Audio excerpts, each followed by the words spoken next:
Hello বন্ধুরা, কেমন আছো সবাই? আশা করি ভালো আছো। আজকে পরীক্ষা কেমন হলো আমাকে জানিও। আমি সনদ বিশ্বাস, তোমাদের গাইডার। আজকে যে WBPSC Bengali WBPSC assistant translator যে এক্সাম হয়েছে তার পার্ট 2 এর অ্যান্সার কি আমি পাবলিশ করছি। তবে তার আগে বলে দিই, এই উত্তরপত্র আমার নিজস্ব ব্যক্তিগত, এর সাথে পিএসসির কোনো সম্পর্ক নেই। পিএসসির উত্তরপত্রে কিন্তু এর সাথে চেঞ্জ হতে পারে।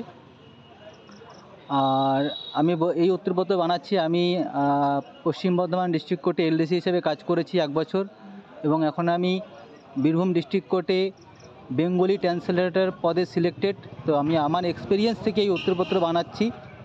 তো এই উত্তরপত্রে ভুল ত্রুটি হলে আমি আগে থেকে ক্ষমা চেয়ে নিচ্ছি। তো দেখো, প্রথম যে কোশ্চেনটা আছে, it is citizens primary duty to be honest, এর অ্যান্সারটা আমার মতে বি। এবং 2 নম্বরের কোশ্চেনের অ্যান্সারটা ডি। 3 নম্বর যেটা বলেছে this is our Bengal, our native country, এটা আমার মতে অ্যান্সার সি। এবং 4 নম্বরটা অপশন বি, 5 নম্বরটা অপশন এ, 6 নম্বরটা অপশন ডি, 7 নম্বরটা ডি, 8 নম্বরটা বি, 9 নম্বরটা বি এবং 10 নম্বরটা বি।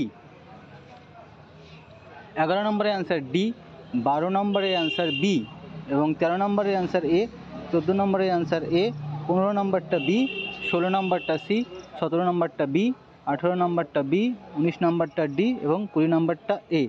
আমি আবারও বলছি ভাইরা বোনেরা, যে এই যে অ্যান্সার দিচ্ছি এর সাথে পিএসসির সাথে কোনো সম্পর্ক নেই, এবং এটা আমার নিজস্ব ব্যক্তিগত উত্তর। এর সাথে পিএসসি উত্তরপত্র নাও মিলতে পারে, এবং উত্তরপত্রে কোনো ভুল হলে তার জন্য আমি ক্ষমা প্রার্থী। Thank you. সম্ভব হলে আমার চ্যানেলটা লাইক করে সাবস্ক্রাইব করে দিও।